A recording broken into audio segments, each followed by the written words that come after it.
Thank you, and congratulations to the product innovators. It's great to see product take such center stage today. Hugh, what do you think? Absolutely. I just inspired that people have seen the restrictions and all the hassle this has created, and their response has been to get creative. And that's what we need. We need to create solutions at this time. Yeah, totally. And I know that's what you're doing. But firstly, I must ask about, your health, because, Hugh, for those who don't know, he actually contracted COVID-19, and he actually launched a new business in quarantine. And, and this is what he's here to talk about as well. But how are you, Hugh?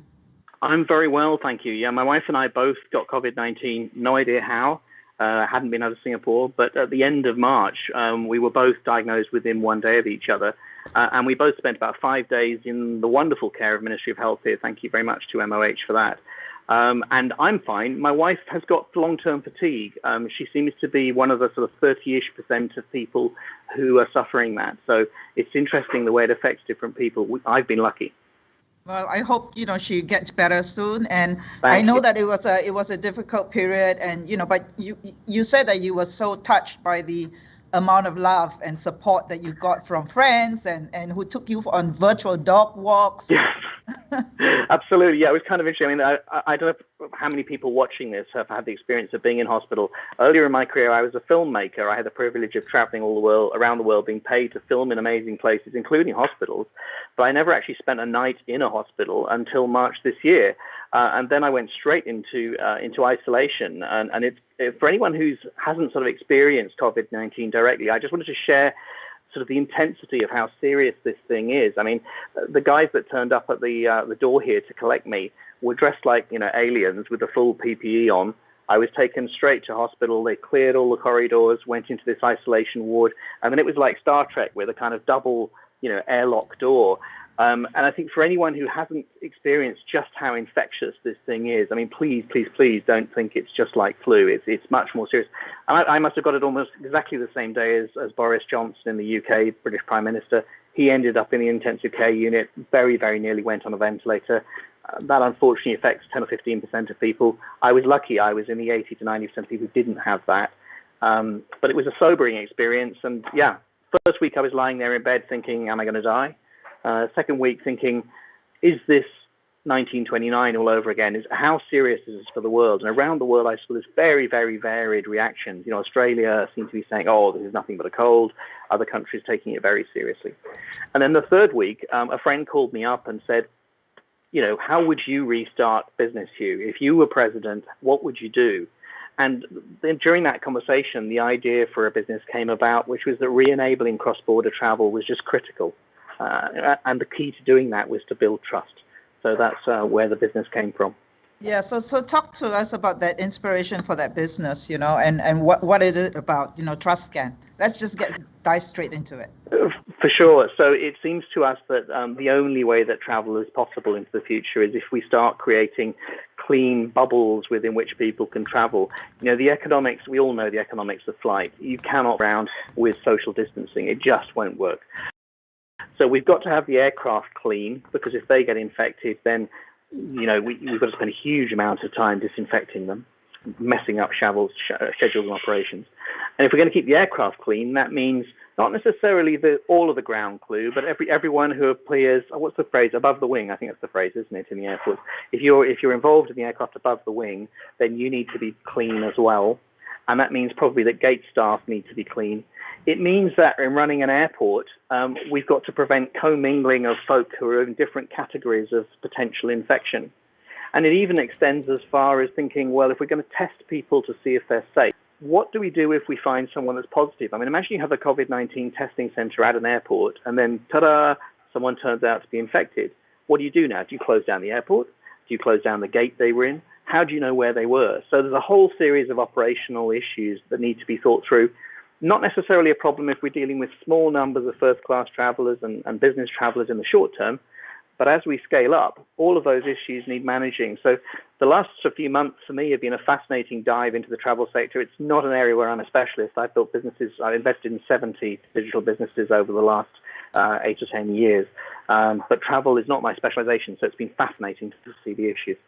Right. I mean, you're taking on a huge, complex, different levels, different layers. You're dealing with governments and the industry. So good luck to that. And I know you're coming back to the hybrid stage tomorrow to really, then we're really going to go into sort of the step by step of what TrustScan is trying to do to create those bubbles within bubbles.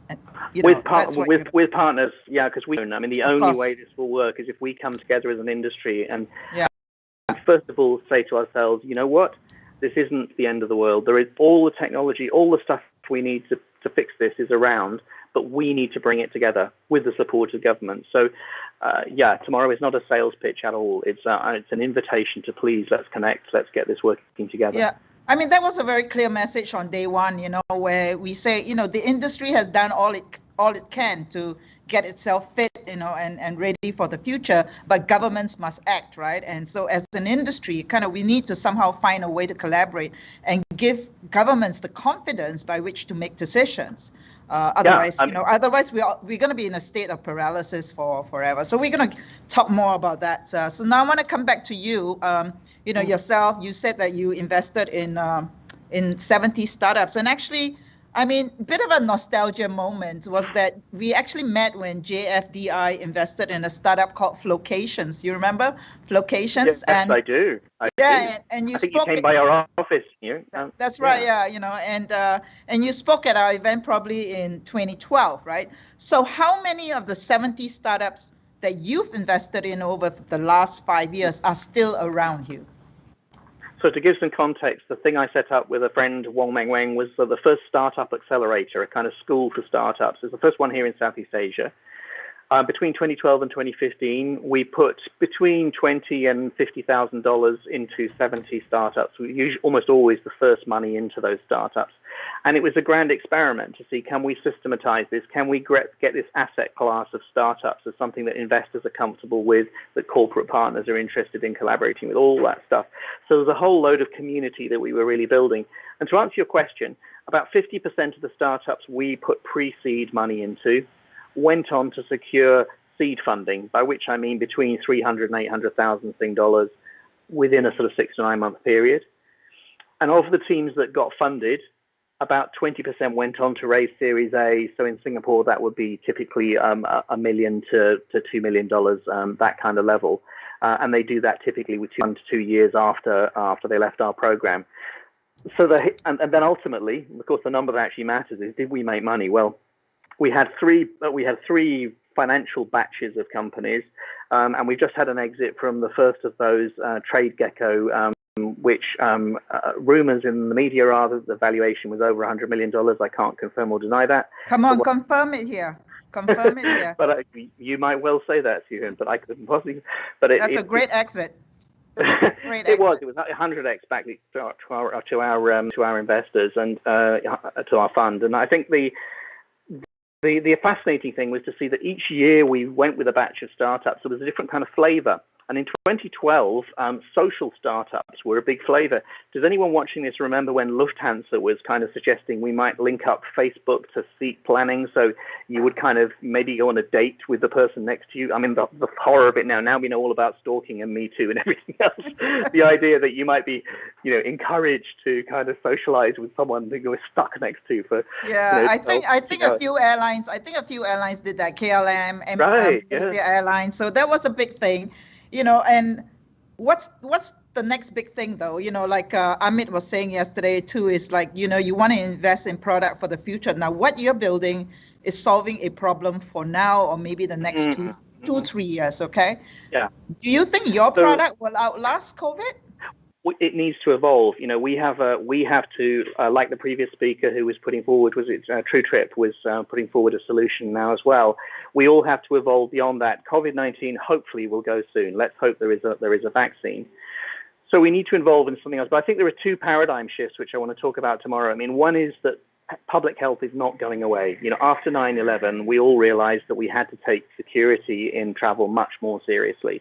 And I think this is a giant wake-up call that we all have to take public health more seriously. This is not going away. That's number one. Magical thinking that we'll be back to business as usual is not going to resolve. The second paradigm shift is a really positive one, which is that In many of the startups we've invested in, the last few months have actually seen acceleration of adoption of new technology. Stuff was going to happen anyway. Here we are talking online. Here you guys are very bravely trying to run a blended conference. This is the future, and with all of its humps and clunks, thank you very much, for trying it and being pioneers. I think we all owe you thanks for that. This is the future, is exploring what does this make possible. If the rules of the game have changed, what does that make possible? Because entrepreneurs thrive when there are challenges and chaos and change. When everything's locked into place, it's really, really hard as an entrepreneur to move forward. So I see this as a great opportunity time. I think one of the previous speakers was talking about it appearing from the outside world that the travel sector is a kind of cutthroat race to the bottom, zero-sum game. We can't think like that at this time. If we do that, we will all go bankrupt. So the opportunity is to think beyond that. And where would I say the opportunities are? A couple of big ones. I think demographic change in the midterm. They always say we overestimate the short term and we underestimate the long term. Let's not forget that in Asia, this is the fastest aging area of the world. And that's going to mean that the balance of services that we offer and the way that we offer them are going to change. And I think that's a huge opportunity, because who's got the money in Asia? It's the older generation, right? The second issue, I think, is all of this technology stuff that we were touching on earlier on. We're seeing rapid acceptance now of things like digital identity. In some countries like China, Korea, there is absolutely no problem with the government knowing where you are, who you are, all that stuff. And I think that perhaps the West will catch up with that, and Asia will probably see pioneering of new digital identity-based systems that enable seamless travel in a really interesting way. So I'm looking to see. I think that there's going to be both incremental change in how we use travel services, but I wouldn't be surprised if there's a few outside, I don't want to use the word disruptions, but transformations coming in as well. We'll talk about digital transformation, and now we've got to do it. I mean, certainly my team and I, we've learned so much, during the last 3 days, and then tomorrow will be a huge learning curve as well. And, as you say, it's just about, sometimes ignorance is bliss. You don't know what you don't know, right? And you have this idea that you want to get there, and then you kind of try to push everybody. And as you say right now, I mean, the market or people actually want to push it with you, right? In the past, they might want to hold you back, but now they say, come on, we can do this. And so everybody can push towards this innovation, which is a great time. So at this time, maybe I'm going to go to the poll and going to ask you as a human being, Hugh, the poll about, would you rather be in Singapore right now, if we had a physical conference, or would you rather attend this virtually? And we are asking the attendees that. What about you, Hugh? I mean, you've been a judge yesterday. You're going to be speaking tomorrow.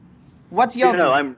I've got to be honest, I'm really looking forward to seeing all you guys tomorrow. I know. I know.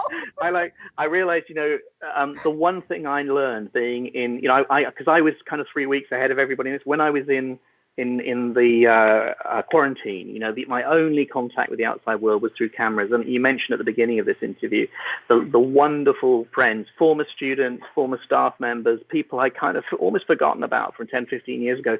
They all recognized that I was stuck in a little room and couldn't get out, and they all shared the world with me. And we are human beings. We're designed to walk around. We're designed to interact with each other. So we've got to learn how to do this stuff online for sure. But I think some of the speakers we heard earlier in the day today are absolutely right. This is we've got some horrible restrictions while we get rid of this thing, but human nature has not changed. We want to come together, and that's got to be good for the travel industry in every level. We want to come together. We've evolved to come together. Yeah, I mean, I reckon that there's going to be this huge yearning, to be together. So tomorrow, Hugh, I look forward to seeing you physically on our hybrid stage. I would give you a hug. I don't know. I think I have to do like an elbow bump. No, we're not allowed. We're not allowed. We're not allowed. But so thank you, and we'll see you tomorrow, Hugh. Thank you so much for that conversation. Thank you. Stay safe, everyone. Yeah. Thank you. Bye-bye. Over to you, Vera.